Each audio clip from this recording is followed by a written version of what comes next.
Call of Duty is a franchise that's existed for over like what, 20 years now? And every year in the past 5 years or so, even going lower than that, the talk of the town with these games are either the multiplayer or the co-op modes, primarily zombies or spec ops if they decide to change it up. The campaigns get barely talked about nowadays, and that's because they've been hit or miss for a lot of people. Modern Warfare 2019 brought the series back to form in what I would argue is the best modern COD campaign in the past 5 years. Cold War being a close second, but every campaign after that being pretty mid. Vanguard felt like a disappointment because of being, once again, another generic World War II story with nothing interesting to tell. Modern Warfare 2 was a campaign that I personally enjoyed for its high octane thrills and interesting level design, like the one where you play as Soap and must scavenge and craft your way in order to survive, but a lot of people didn't seem to feel that way as a whole. And Modern Warfare 3, don't even get me started with that trash. That was just Activision's way of making some quick Christmas cash for a story that not only was too short, it was recycled, disappointing, and culminated with the series' worst conclusion to a story to date. Cold War, the game made by Treyarch before Black Ops 6, actually took strides to change the formula up by adding side missions, interactions, and dialogue with characters, and a trippy story. And I've always respected them for always trying something different with each of their campaigns and dark topics, like Sleeper Agents and Raul Menendez's Cortes D faction, just to name a few. I'm happy to say that the wait is finally over for us campaign players, as I do believe Treyarch have not only cooked up an amazing campaign, but the best campaign I've played since MW 2019, which was, let me say it again, 5 years ago. We used to pray for times like this, and I'm going to go through what makes this campaign fantastic and a must-play for those who are fans of the Black Ops series, but also in general, though it'll appeal more to those players if you have an idea on what's going on. However, you don't really need to know prior games other than Cold War to get an understanding of the game's narrative. Even though this should be obvious from the title of the video, this will be a major spoiler video, so if you want to save yourself the spoilers and play the campaign for what it is, go ahead and play it. It's definitely something worth experiencing that I hope that, if you do, can come back to this video and agree with the many points that I talk about here. Black Ops 6 takes place 10 years after the events of Black Ops Cold War, from 1981 to 1991, with the Cold War finally coming to a close. For a quick recap of Cold War's story, Bell, the protagonist, was an agent of Perseus, a group that Russell Adler had been chasing for years, who had relations with the Soviet Union and was planning to unleash an attack on the United States. Through everything, Bell and the team managed to put a stop to Perseus, and the good ending, considered the canon ending, ends with Adler realizing that Bell was working with the bad guys the whole time after going through his own trip of going through the infamous Red Doors, so a sleeper agent, and ends up shooting him before Bell could even pull out his gun. The story of Black Ops 6 starts immediately, introducing the game's main characters, which will serve as the main team you'll be rocking with. Starting characters are Troy Marshall, Jane Harrow, and returning favorite Frank Woods, being in a wheelchair after the horrible events of Panama back in Black Ops 2. Savati Dumas and Felix Newman are new characters, but more on those guys later. Livingston, a higher-up of the CIA and their handler, begins with a bang as the team is responsible for putting their national security at risk after a job gone wrong. The character you'll be playing as is Case, a character you don't know much about, much like Bell, and start off right in Kuwait to rescue a high-value target named Alawi, as well as get introduced to this game's main faction, the Pantheon, a paramilitary group of well-spoken, well-trained individuals who are out for blood and seemingly have relations to both the Russians and the Americans. Russell Adler does his best Russell Adler impression, puffs the HVT right in the head, escape an intense helicopter chase, and the story begins, with Adler relaying 3 words to Woods. Wait, I got a message for Woods. Oh yeah? Tell him Bishop takes Rook. The hell's that supposed to mean?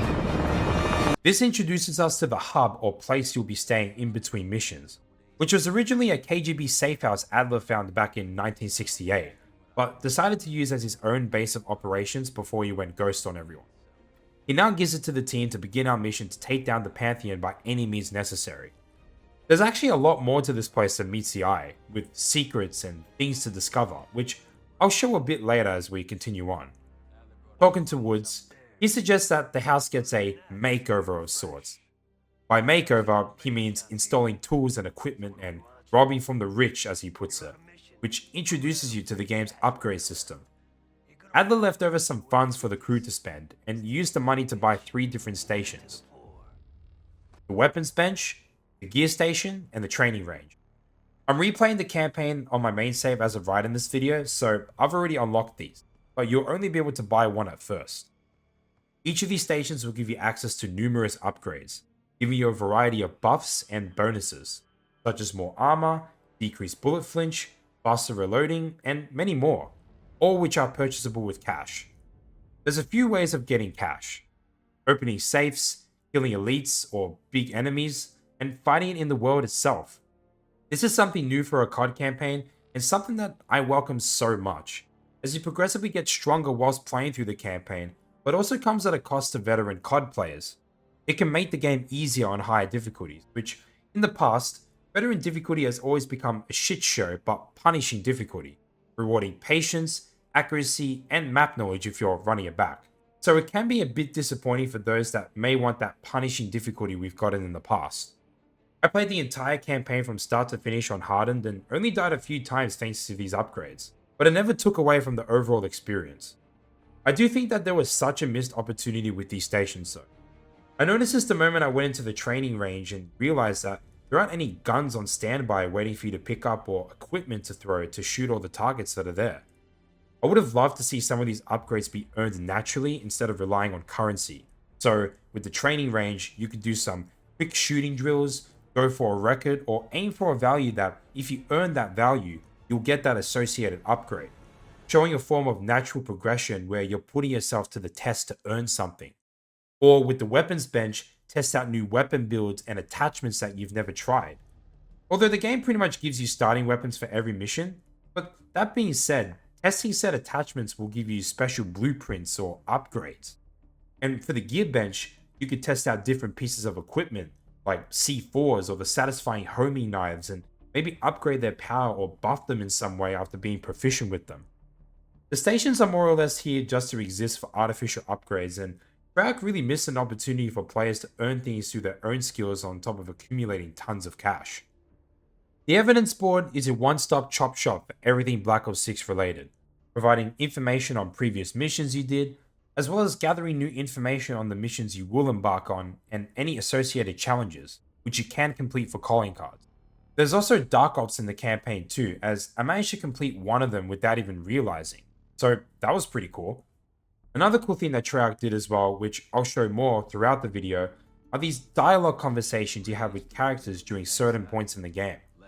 This also existed in Cold War, talking to your team on occasion about the mission and providing backstory into their lives and past. However, in Black Ops 6, it's more common and feels more natural, given that there's more options and characters feel more inclined to speak about the situation that they're in. The facial expressions in this game are excellent too, showing anger if they're angry, unsettling if they're settled, and worried if they're worried. Something BioWare wishes they could do in 2024.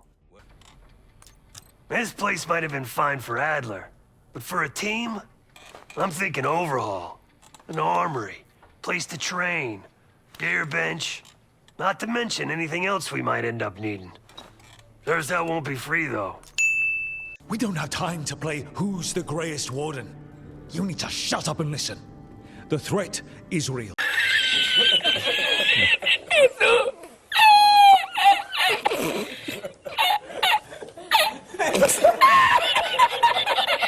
My experience with facial animations is, if they're good enough, I always pay attention to their face as they're talking, much like you would in person when you're having a conversation with someone.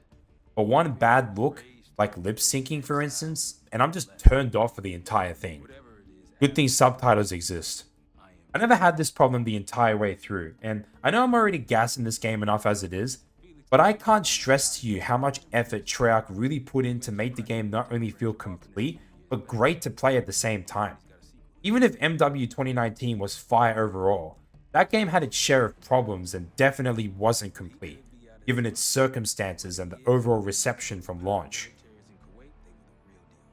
To get the operation started, Atlas suggested 2 names for us to go after: Felix Newman, notorious hacker and hardened enforcer, who turned himself away from violence after reconciling with himself, and Savadi Dumas, a member of the Guild, an assassin organization who has relations with Avalon, a fictional city in the Mediterranean Sea.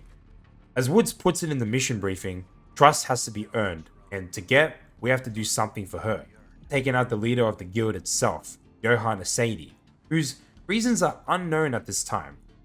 First, we have to get to Yannick, a dealer who's been negotiating with the Pantheon and is sitting out on a yacht, partying and dealing by any means necessary. This is where the game starts to open up. After taking this guy out and dumping him in the water, your goal is to get to the bell tower to get a better view of the yacht, and this can be done in a few ways, which is one of the greatest strengths of Black Ops 6, freedom of choice. Not every mission will have this, but the majority of missions in the game will give you multiple ways to achieve and complete objectives. From the bridge, you have a few options. Savadi gives you an option to go for a swim and find a path to get to the tower as quietly as possible, or you can go guns blazing and just attack everyone on sight from the entrance to the tower. In regards to the swim, you can swim to the far left and enter the tower through here, or take yourself right across to the steps at the end of the water path. On my first playthrough, I swam and went to the left to wrap around to that side of the tower and quietly took a few guys down. For this second attempt, I'm going to instead go right towards the steps and see where that takes me whilst being in stealth. I figured since this is a Call of Duty game and you're eventually going to go loud at some point, I opted to go stealth as much as I could for the game. Stealth is actually pretty decent, good AI detection and not too difficult, with the ability to hide bodies as well to keep them out of detection, and there's plenty of options aside from your trusty silenced pistol, like noise traps, which I'll admit I didn't use one time because I didn't feel inclined to, and throwing knives, allowing you to kill far from a distance.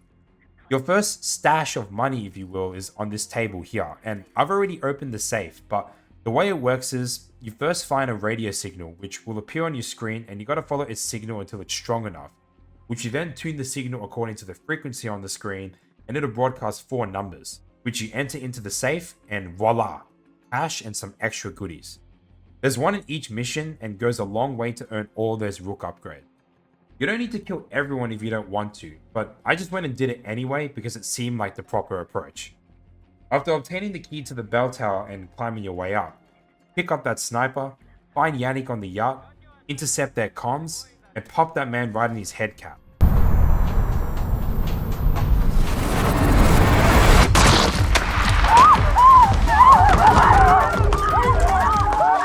Satisfying. Linking up with Sev and getting one step closer to earning her trust.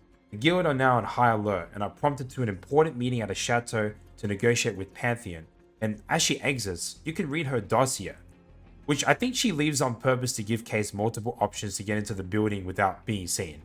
You pick your gear, options, then head straight in however you please. I went through the vents last time, so I decided to go through the kitchen, which seemed like a quicker approach as well, since the stairs in the antechamber are right then and there.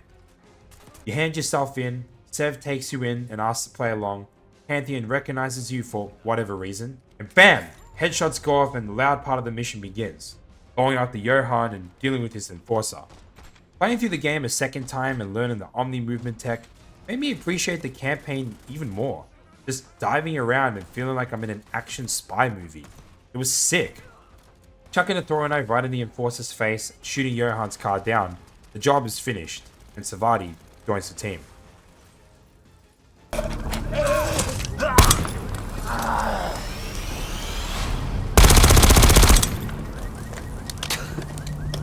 Burn in hell, Sadie. Ready. Meeting back at the Rook, Troy managed to get Felix on board, and we are introduced to him the moment you come back. I love how freaking cool this guy is.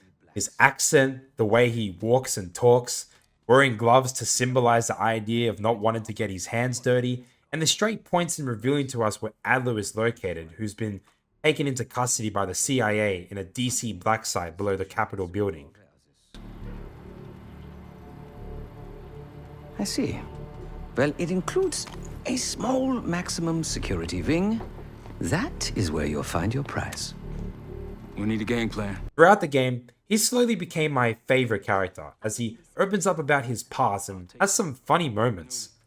This is also where Sev opens up the conversation, albeit It's a bit bleak at first because of her wanting to keep secrets between her and the guild, as she's not open to talking about that part of her, especially given that the hit we did was a personal vendetta. Until one day they betrayed my trust. That was it. Billy's talks about making adjustments to Case's camera, allowing for surveillance and use of scans, like a retinal scan, which will come in particular here during the next mission we're about to embark on. He has a funny moment here, talking about how he took items from some box, which happened to be from Seb's things and thought it was just some rubbish. Is that my tape recorder? Oh, this. Fortunately, it contains the exact electret condenser microphone I need. I found it in that pile over in the corner. You mean my stuff? If you watched Black Ops 6 gameplay before it came out, you've probably already seen most of this mission, since this was the mission Treyarch decided to showcase for the campaign. If you haven't though, strap yourself in. This one's a banger. Now we're getting into the spy thriller action Call of Duty that Treyarch has been trying to talk about with this game, and this mission shows it. You begin as a photojournalist by the name of Jess Burke, your alias for the special event going on, where Bill Clinton and Senator McKenna just got done doing a press run for Clinton's presidency. I saw this reporter and a cameraman reporting on what's going on and tried to teabag and get in her way, but I didn't get a response. Immersion broken. I remember in Hitman where during the Paris mission, if you walk in front of the reporter and interrupt them, she'll tell you to stop and get out of the way. A house you cut. Yeah, thanks a lot, man. Real considerate. You mind staying out of my shot? Walking in, Arrow seemingly appears out of nowhere, informing you that Langley, her boss, has people looking for the crew, and if they get spotted, it's game over for all of them. She teleports out, literally, and you walk up to Sev, introducing you to your new tool, the spy cam. On top of taking photos, it can also register and detect retinal scan, as well as mark enemies for a time, which will come in handy as you need to get your hands on the senator's face in order to open the black site. Sev gives you a map and a few opportunities on how to obtain the scan. The first one I did was Covert Affairs, where the senator and his wife are not on good terms and is seemingly having an affair with another woman, which you find evidence for, take her out of the picture, and put the blackmail into full effect, allowing you to get a photo of him and his wife, securing your scan. But for my second playthrough, I tried something different. The other option I haven't tried it is the Mystery Man, which was the one Treyarch showed, where you find some information, confront a man, then confront McKenna about the situation, forcing a photo out of him. Highest bidder is the one we're going to do, where a New York fixer has been watching McKenna very closely and has information that, if it went into the wrong hands, would mean bad consequences. Gabriel Armado is the guy you talk to and will task you with finding an antique clock, opening it up and finding a disc, which upon returning will give you McKenna face to face. Each of these opportunities requires important use of your spy cam and basic stealth tactics to sneak past the guards and get whatever it is you need to obtain for the opportunity. It's once again another showcase of Treyarch changing it up by adding set opportunities instead of going on the rails like most Call of Duty games, and it's fantastic what changes like these can do to really make for a replayable experience, especially given that I'm replaying the campaign for the second time. Upon doing some sneaking, determining what the code is for this clock, and obtaining the disc, you return to Gabriel, return the disc, and call in a favor, which will get you to McKenna. With each of these opportunities comes a price, in which CIA will bring in additional guards that recognize what you look like and can catch you regardless of whether or not you're in a restricted area. So it's best to stay out of sight.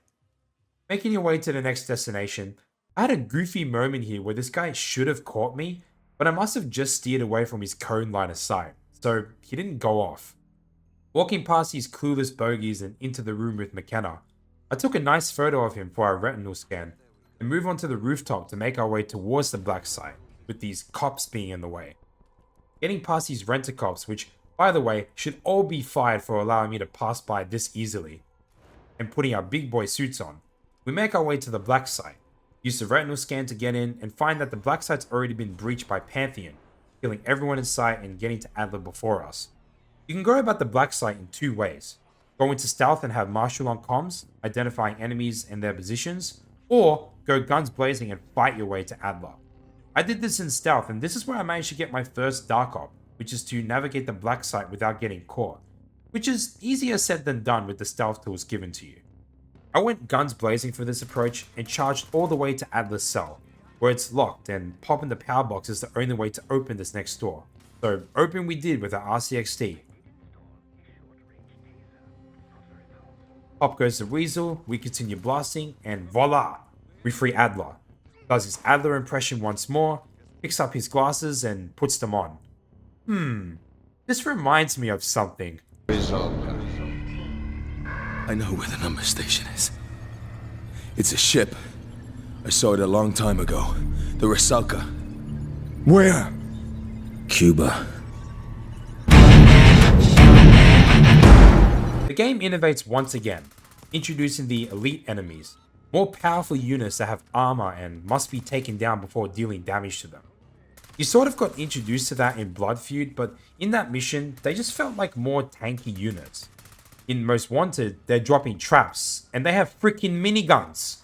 Enemy variety is the spice of life, especially for a Call of Duty game, since it's usually filled with fodder and easy to kill units. It makes players think twice about their actions, act accordingly to deal with these more powerful threats. Working your way towards the top and shooting more Pantheon, the way is blocked and Marshall results in using motorcycles to crash their way out of the capital. This entire sequence felt very reminiscent of the Uncharted series because of the high-octane action sequences that it's so known for, and it felt right at home. It ain't no Uncharted 4 chase scene, but it gets the job done in getting the boys to go on a short, wild goose chase with the police, being home free, and heading back to the Rook with Adler picked up. With Adler joining the team is in full swing and has set its sights on its next destination, Iraq.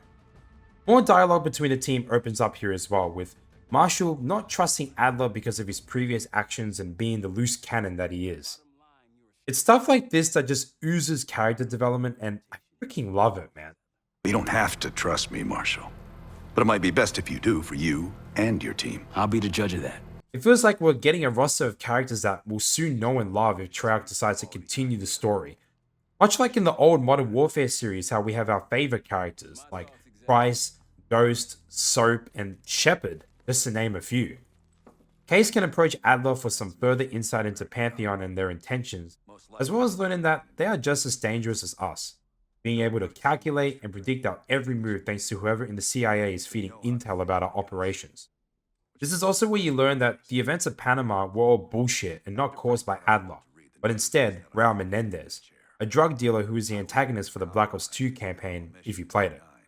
All skepticism aside, we head to Iraq to find a Pantheon bunker, which supposedly has an experimental weapon of some sort. Yes, you saw that right. Saddam Hussein is the man in the photo on the evidence board, but he's more or less just a face than anything else. Saddam is instead allied with Pantheon, and in exchange for cover, they get access to bunkers that can be used to conduct any form of experiments. And yes, this also takes place during the Iraq War, which I know may be controversial for some, so I won't talk too much about it. Instead, I'll talk about my favorite mission in the game. Linking up with Helen Park, a returning character from Black Ops Cold War, the British are undertaking Operation Desert Storm, an operation that saw thousands of vehicles and aircraft destroyed and need help taking out things of interest.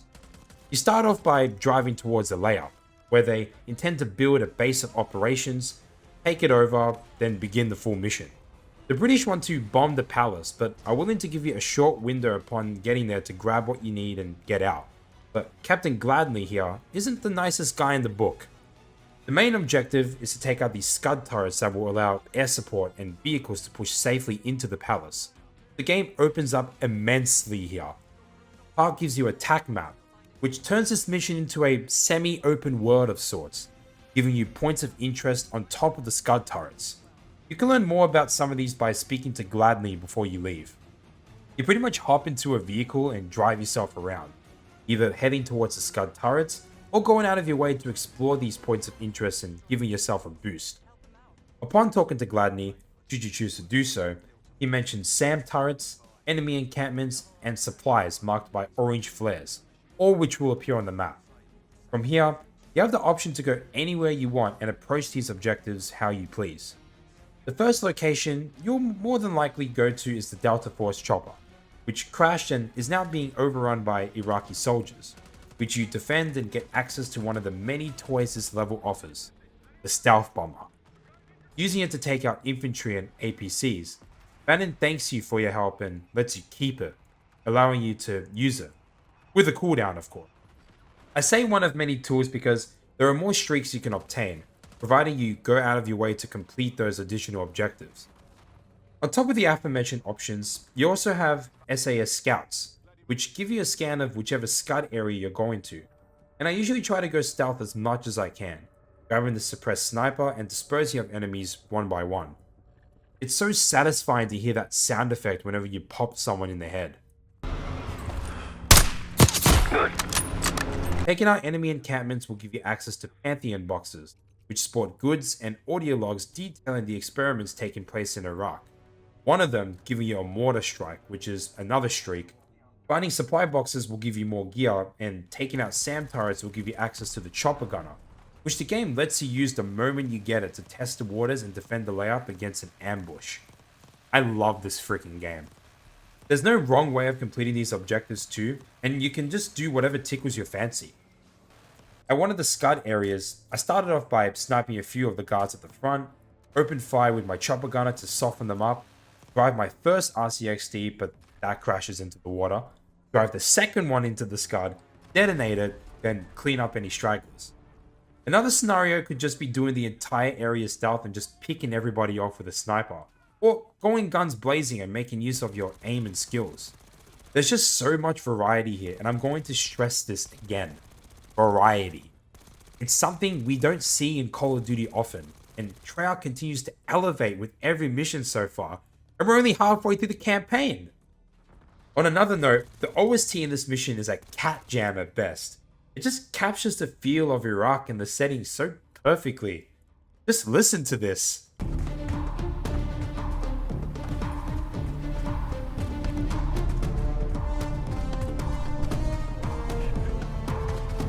Another cool thing I'd like to note is that whilst driving around the desert, the characters will occasionally converse with one another, talking about such topics like the Pantheon and even themselves. What I would expect from a Call of Duty game is just a few guys in a car, looking out and not saying a word until we get to these set destinations.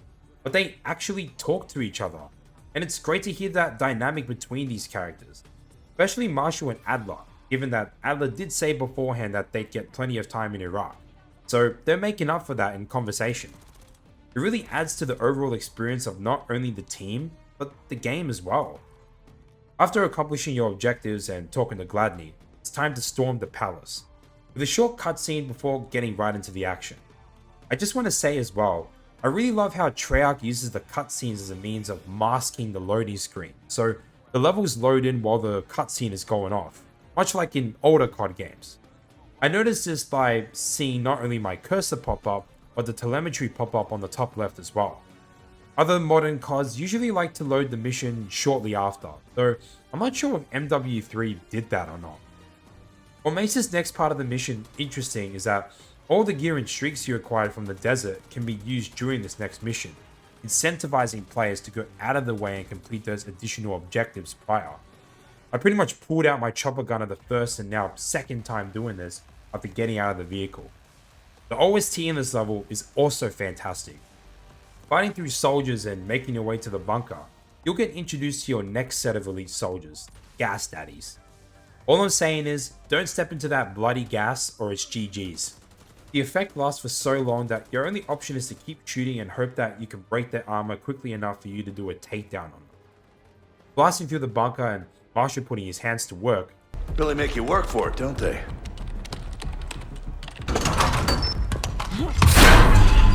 The door opens and, man, I wonder if Saddam really had bunkers or jewelry scattered around like this. They find the biological weapon, titled the Cradle, alongside a disc and a dossier containing information on a research facility that's housed in America. We get what we came for, the boys need help, and it's off to our final push in defense against the Iraqis and Pantheon before blowing the bunker sky high. Quick intermission, if you're enjoying me talking about the Black Ops 6 campaign as much as I am, consider liking and subscribing to the channel. If you're new, I'm Pepsilk and I make gaming content from reviews to news and anything that comes to mind. Any support is appreciated, and I thank you guys for sticking around this far into the video. Let's keep going. The team is really feeling the weight on their shoulders, with Marshall worrying about Jane and the fate of the world should the cradle get into the wrong hands. Perhaps it's my fault. The weight of the world on your shoulders. We know the risks. Yeah, well, this isn't exactly what I imagined. Because it's not just about you. Heading over to Felix and seemingly making little progress because of cooking a feed for the boys. The conversation you have with him is, quite frankly, one of my favorite conversations in the entire game. The prompt that makes this conversation shine is, "Thought you didn't do violence," which opens up a monologue and reflection of sorts between himself and you, as he is also using dead animals to make his stew, alluding to taking violence upon someone, or in this case, something. It's an understandable assumption. However, these are very different circumstances. To hunt is to be in symbiosis with nature. To take a life without due cause is parasitical. He thinks that what he's doing is justified and for a good cause, and killing animals is needed for us to survive, but also feels conflicted on whether taking violence on someone or not is the right thing to do, as Case and the team are pretty much doing just that. He uses his hacking skills as an excuse to steer away from that topic, but hopes that by navigating through the dark, history will begin to see us as a positive impact rather than a negative one. Another deep moment comes in when Woods is struggling to bring this TV over and drops it on the floor. Marshall making a funny joke and Woods taking it seriously. Then turns into an introspective talk about the stakes that these guys put themselves in, as well as Woods feeling down about his position on the team because of not being able to go out on the field and fight with us. Marshall ends with this funny Professor X joke, and Woods has no idea who he is, which I found so funny, and just walks away in frustration. Now you're like, Professor X.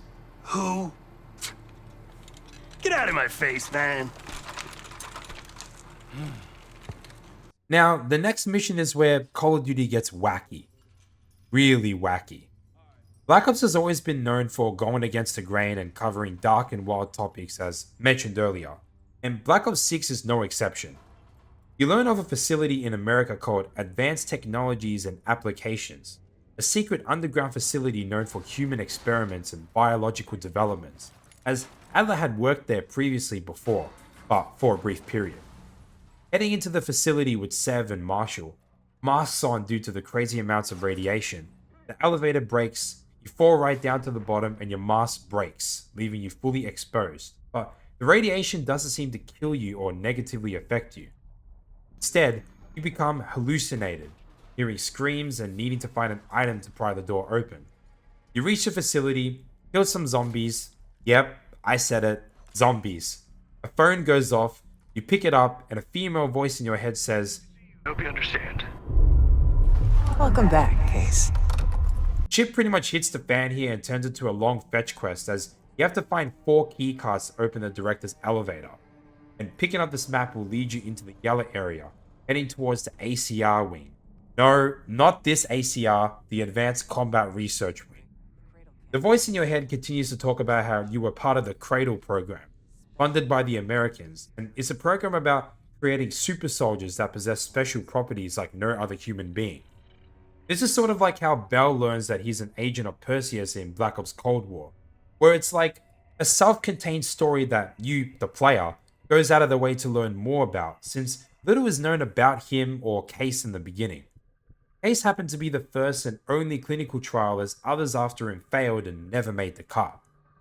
Heading through the ACR wing and taking the elevator down, you find the first of 4 keycards, but you'll need something to get up there.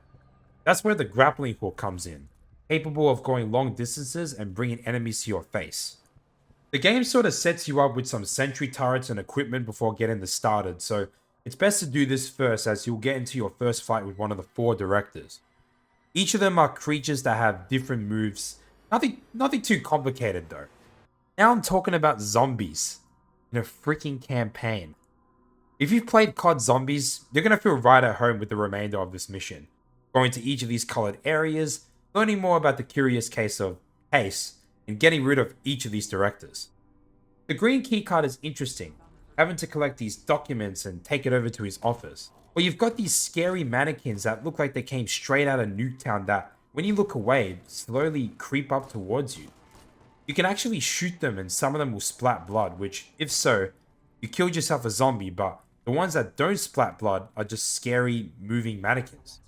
I remember shitting myself the first time and decided to leave them be in the event that they would just disappear, but upon the director coming out, they all turned into zombies. This director just involves grappling towards them a few times, then dealing with his true zombie mangler form. As I continue on, I realize that this is more of an exposition mission than an actual mission in itself, despite doing things and obtaining these keycards, since this is the only mission in the game where you get to learn about Case, as the female voice and scientist that keeps calling you will tell you that you cannot speak about the cradle to anyone, as it will have unforeseen circumstances.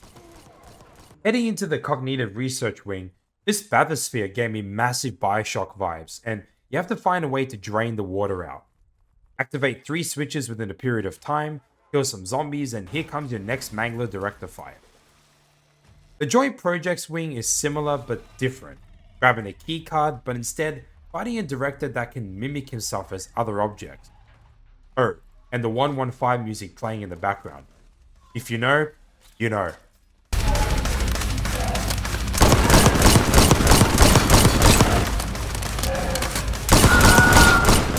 I could have just killed him quicker and saved the effort, but the song is just too good that I was inclined to kill everything in here.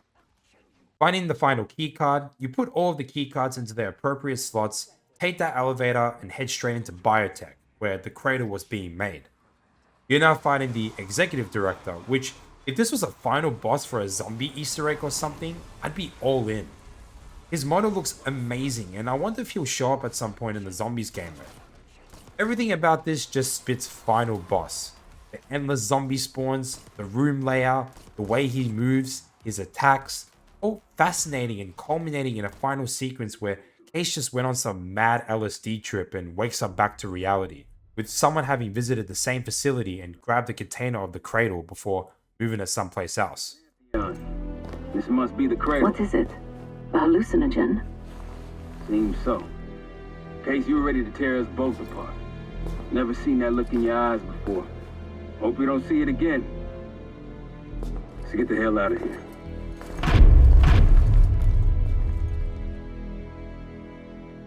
I haven't been too bothered to cover the cutscenes, but this one in particular is important. Returning from the facility, Felix finally cracks the disc and plays it back for everyone to see, except Adler, who's on a mission to try and find Gusev, the Russian doctor mentioned before. The video shows the cradle in play, being able to manipulate a human's mind and use it to cause violence towards one another. Probably a similar experience Case had when he was being experimented on. Towards the end, a face makes the cut, who we haven't seen since she got told to look into Livingston, Harrow. She's the person in the CIA feeding the intel and is in big leagues with Pantheon, and Marshall throws a fit in the most meaningful way possible, given that he just witnessed his most trusted friend be a supervillain. Turn it off. There's still a few more months. I said turn it off!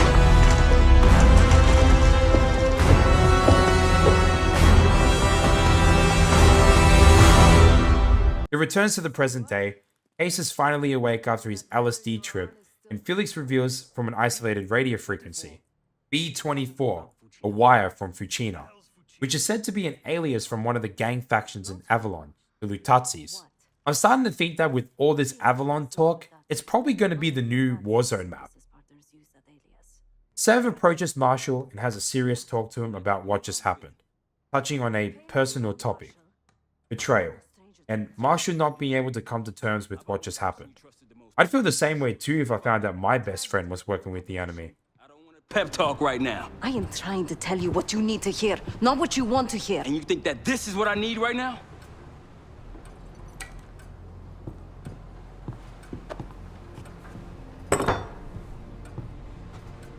I was once like you. Did what I was told. Trusted what the people in my life told me. Know what that got me? A life of crime. Lost. The only person real in my life. The only person who saw me. The real me. Gone. Forever. Sev opens up the case about what made her go rogue against the guild in the first place, stating that she had her lover's assassination orchestrated because of evidence laid against him, being from a rival faction, only to learn that it was all fake and a lie to keep her in check. So they had me orchestrate his assassination. The most difficult thing I've ever done. B-24, as it turns out, appears to be one of the safe deposit boxes contained within the Lutazi's casino archives room, so that's where the team heads next. Together, they come up with a plan to get their hands on whatever's in that deposit box. This mission right here is peak James Bond vibes, from the way it's orchestrated to the little devices they use, and the way things are done between the team. It's quite fascinating and amazing to see it all play out. Marshall will begin at the casino, posing as a poker player who buys some chips and makes his way over to Sev, where she gives him a few cards to put into his sleeve for later use. Before heading in to play poker, I took the time to see people play the slot machines and just loved seeing their reactions whenever they're so close to hitting that lucky 7 or the triple watermelons. Their faces are priceless. You know, the good kind of priceless where even though I'm not a gambler myself, I'd probably make those same faces too. You meet Mr. Bedeau, sorry if I butchered his name, and are playing for a high roller bar required to get into the exclusive area. It then pans down to Case, who's doing some wet work. Kill a few guys, attach some devices into power boxes to give Woods access to the security cameras, and get himself captured to gain access to the archives room. That'll do it. Case is in. Marshall, your time to shine. Win that table and you'll have access to the High Roller Lounge. The game flashes back to Marshall, and it plays as normal. Woods giving him the go, telling him to shake him up when needed to see his cards, you know, playing the game properly. Just before the final card, Sev gets called in to do her thing and spills the drinks on Mr. Bedeau's suit, giving Marshall a quick window of opportunity to change his cards, which, of course, you gotta go full house to secure that dub. He loses, and you get yourself a nice bar, ready for the next part. Here's where it gets James Bond. You attach a scrambler behind one of the slot machines and Marshall uses his watch to activate it. You know, how James uses his watch for many things. You grab the key card from the pit boss, give him a little shake and give the card to Felix, which will then transition to his POV. I love this mission especially because of being able to transition between each of the characters on the field and having different perspectives and scenarios. We'll get to Sev's POV in just a moment. Felix heads over to the servers to reset the slot machines and has to sneak his way into the computer in the following room to hack the keycard and grant access to the armory and elevator for Sev to use. Upon hacking it, the guards go on full alert and will move sporadically, and this is one of my least favorite parts of the game because of how they move. The section itself is fine, but the guards' patterns and pathing always changes every time you get caught or restart the mission, or checkpoint, since I struggled with this area for about half an hour before I eventually got quote-unquote lucky and finally made it out of here. Transitioning over to Sev, Felix hands her the key card and now has to make her way to both the elevator and armory, making use of that hacked key card, and once you get there, you can pick which weapons you want to put in.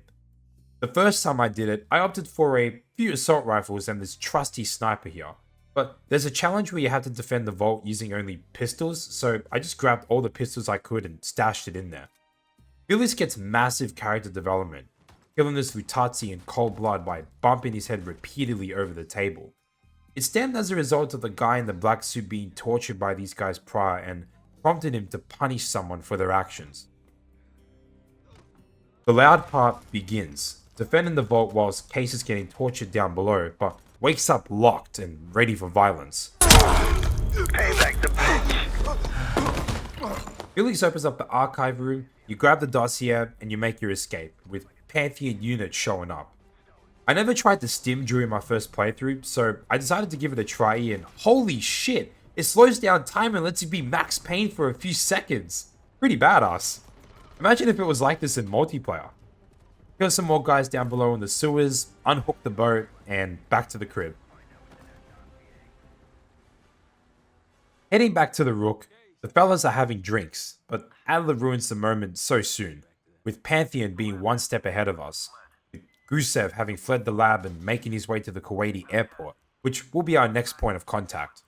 Sev and Felix have this interesting conversation about the events that transpired back at the casino, with Felix finally showing his true colors and rejecting everything that the new him has been standing for since this endeavor began. Beating a defenseless man mercilessly, a senseless act of power. No one is innocent in that city. Afterwards, when I encountered the guard outside the vault, I lost control. In my eyes, he transformed into the avatar of everything I now reject. So I punished him. Good. It was probably less than what he deserved. Sev kindly gives him a reality check, telling him that gentle words won't stop Pantheon, and he reflects upon that.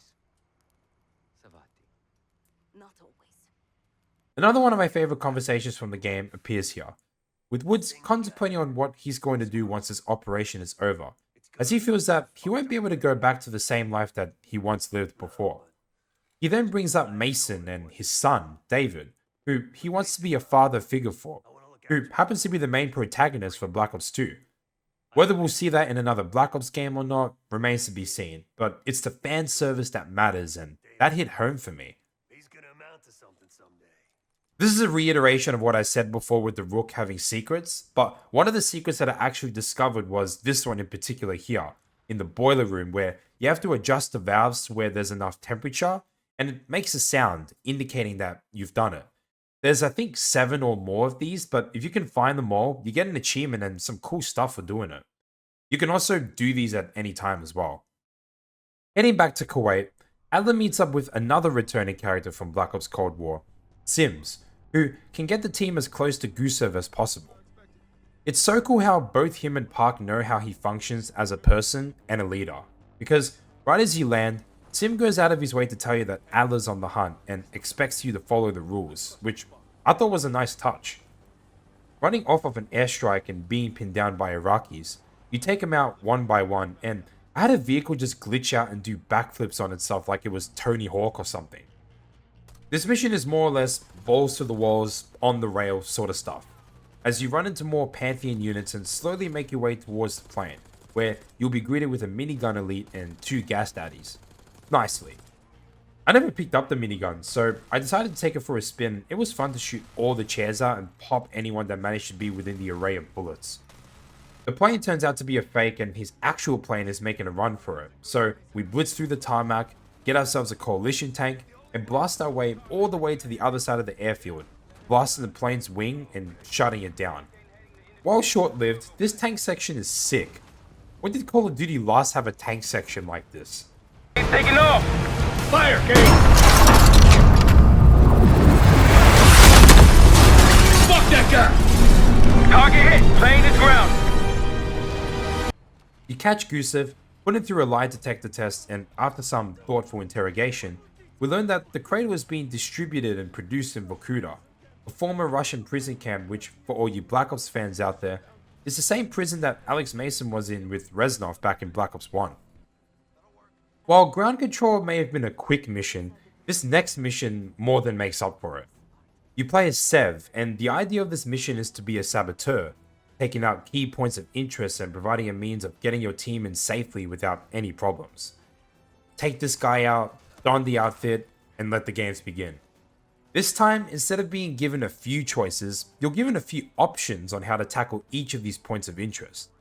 There's 3 items to go for: a radar, a SAM turret, and a chopper, and these can be tackled in a few ways, either by explosives or by a persuasive conversation. Each of these locations has an operator maintaining it, and you can sweet talk your way through each of these guys, which I decided to do for a challenge, and the other way being by putting explosives in each point of interest. The catch with that is, you'll only start with 1 explosive, so you'll have to explore and look around, which is one of the reasons you have the outfit. I found it so odd that every member of Pantheon we fought so far is male, but they never get sus of me being a female soldier, so to speak. I say hello to this one guy, and he just goes about his day like I'm no one's business. Maybe there are female Pantheon operatives out there, but I just found this to be odd, considering that we haven't encountered a single one other than Harrow. Sweet talking your way goes like this. You start with a nice conversation, then enter keen eye mode, where you identify 3 important things, which you must remember or else you'll get caught, and use the things you remembered in dialogue to convince them to do something for you. The first example is this security guard here, who's maintaining the attack chopper, and the 3 things to remember are a tattoo on his neck, which is meant to resemble the French Foreign Brigade, authorization forms belonging to a Captain Betzer, and a picture of his 2 daughters on the right. Using the information you just learned, you relay that through dialogue, and passing all 3 dialogue checks, if you will, convinces the person enough to do whatever it is you need to do. In this instance, move this explosive cargo to the chopper for a refill, which you kindly attach a C4 to for detonation. The other 2 guys, pretty much the same thing. Keen eye your way, relay that information into the dialogue checks, and you're good to go.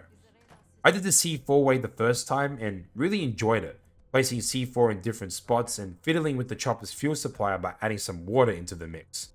Once you're all done, get into the security station, find the cradle, and Harrow is also here in Vorkuta. Wanting to break the rules, Marshall goes out of his way to pull an Adler and go guns blazing to go get her hands on her and bring her in for interrogation. More on the rails COD here, shoot a bunch of bad guys, use cool equipment, make our way underground, and Harrow talks to us in a demented and twisted way, not like how we heard her before. I tried to tell you, but you will not listen. Last chance, Troy. I can get you out of here alive. I did my first ever elite takedown, and man, this shit is so badass. The takedown I did to the shotgunner though was even better. Harrow tries to do the bad guy, good guy talk.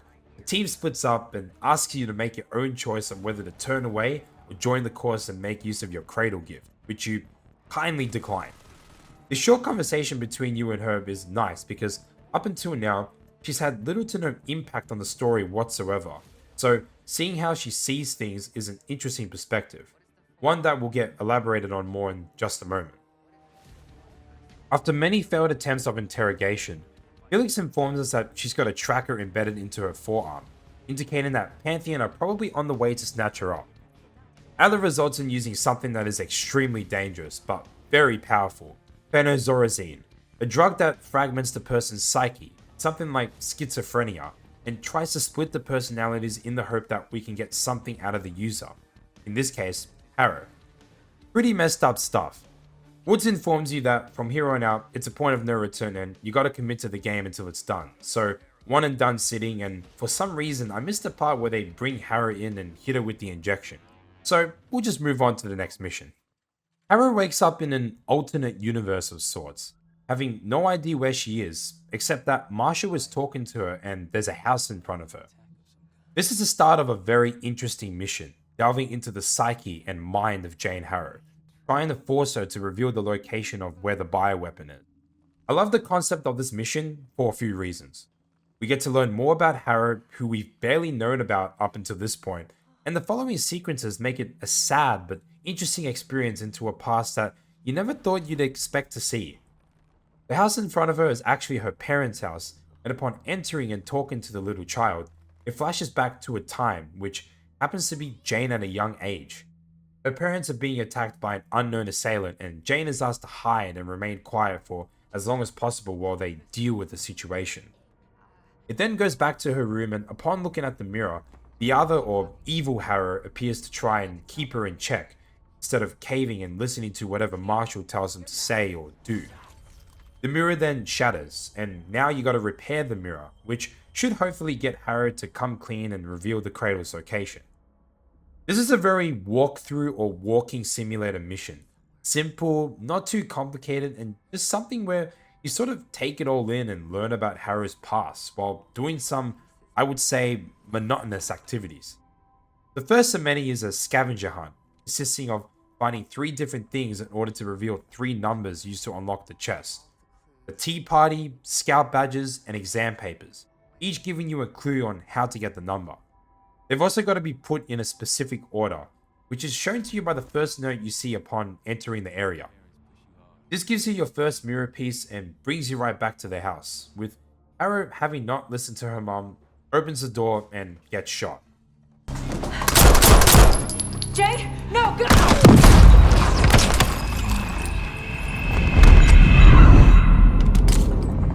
Back to the present day. Harrow is now seen at the US lab we went to earlier, taking the bioweapon from the facility. The second shot is in our sights and psych! The elevator drops and now we gotta turn on generators to get them back on. I'm not sure exactly why copies of herself keep appearing and trying to kill her as you go through each of these, but I think it's because of her other psyche or evil self trying to prevent her from giving Marshall the information, posing as obstacles that are in her way.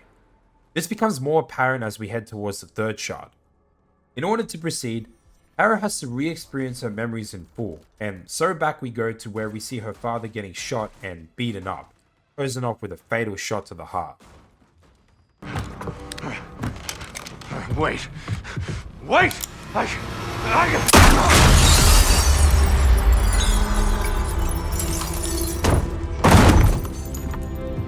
Just as Harrow is about to open up, Pantheon ruins the party by arriving at the Rook, leaving it up to Woods to get the location while the others defend their turf. Marshall gives a motivational speech, enough to get the gloves off of Felix and have him fight alongside us. The mission is a simple horde defense, repelling Pantheon forces by any means necessary, and they throw everything they have at you. You can place additional traps and explosives on top of the ones already placed if you please. One of the cooler challenges to go for is killing enemies with 12 different weapons and tools, of which there is plenty that you're quite practically using everything at your disposal. This is a fine day to die! For them, not us! Definitely them. Back to Harrow.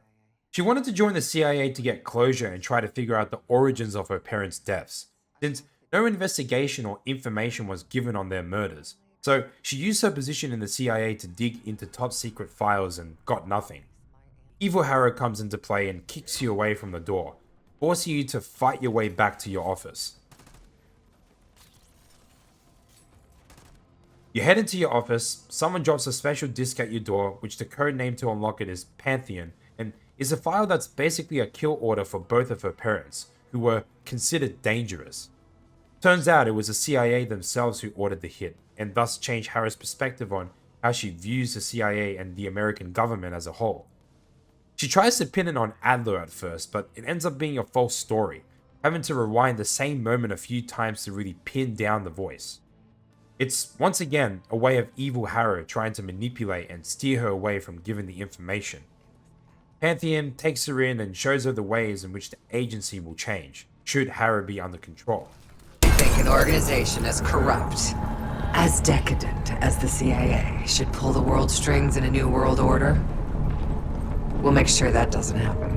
After years of studying their strengths and their flaws from the inside, Pantheon is ready to take the reins once our current leadership is gone. Once they've been discredited and shamed, as they deserve.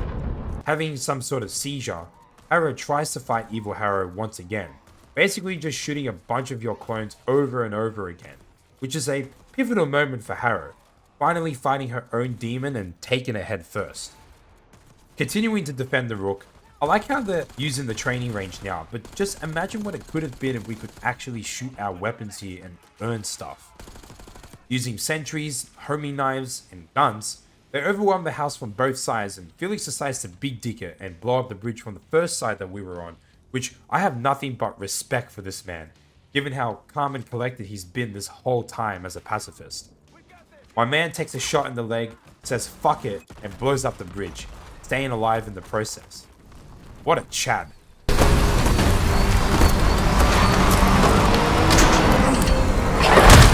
Don't need more than that! Back to Harrow. Woods is still trying to get to her, but Harrow is losing fast. Evil Harrow is making her way back in, and Harrow needs to fight back, which she does, and a whole bunch of shit happens. Flying with a chopper, jumping Harrow's coming out like it's World War Z, and running to get to the chopper. I'm not so inclined to go into a lot of detail because I have one major problem with this mission. It's too damn long. I think if we didn't have to play this part here and it plays itself out, or maybe the bridge blows up, we get back to the Rook, she wakes and the events play out as expected, it would have felt a lot quicker. I think because of playing through it the second time, it wasn't as long and a drag, but for first timers, this mission is such a slog to play through. So much exposition and chatter going on for what feels like a millennium. I don't know, I just think that shortening these missions down a bit or adding something high octane would have made these a lot more enjoyable. And so reveals the true nature as to why Harrow wants to unleash the bioweapon in the US, so that Livingston can be taken out of the picture and Harrow can take his place, ensuring the safety and dawn of a new world order. Pretty cooked if you ask me. Woods gets invaded, and fighting like the soldier he always is, he goes down, and Harrow gives him a nice final speech before eventually stabbing him in the stomach. I'm sorry to be that person, but Harrow, if you really wanted to kill Woods, which you clearly did from what you said just before you did it, why don't you just stab him in the heart instead? It would have killed him instantly. Woods is one lucky son of a bitch. Going after Harrow, it's up to you to stop her, and it all culminates with a one-way trip to the water as the guards get thrown out, the pilot gets shot, and the helicopter crashes. The Cradle wakes Case up and wants him to unleash on Harrow, choking her to death.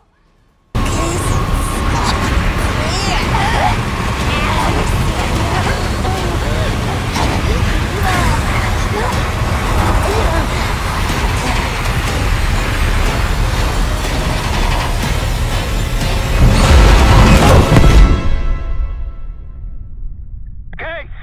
Sit rep! Case, he responded. Livingston's cleared out the capital. Everyone's safe. It's over. We did it, Case. We did it.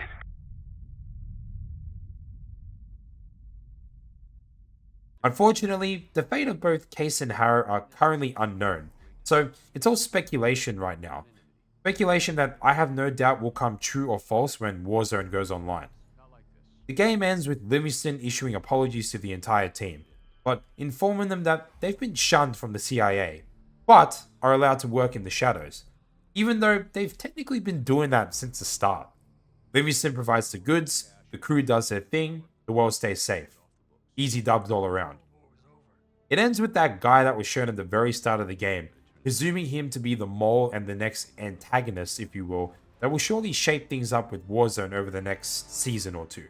Since I know there won't be another Black Ops game for a while, the rest of the story now will head over there. And we finally made it to the end of the video. Needless to say, I was quite content with calling Black Ops 6 the best COD campaign I've played in a while, but after replaying it 2 times and being able to write and break this campaign down as much as I did, I'm inclined to call it the best COD campaign ever made. Yes, it does suffer from a few problems, primarily the last 25 or 30% of the campaign, but the rest of it is just incredible and really goes to show what 4 years of developing a Call of Duty game can do. This can also apply to the game as a whole as well. Black Ops 6 feels like the most complete Call of Duty game we've had in years, and in a time where COD campaigns are more of an oversight, it's a massive W for Treyarch, for the series, and for us. I hope to see all these characters return in the next entry because they've got potential for growth and to be fan favorites for a lot of people, and also hope that both Infinity Ward and Sledgehammer games can take some notes to elevate and innovate their campaigns rather than sticking to on the rails or recycling assets from maps and previous games to try cook something up. Oh, and if you did make it to the end of the video, thanks for watching. As always, I'll have more coming to you soon. Peace.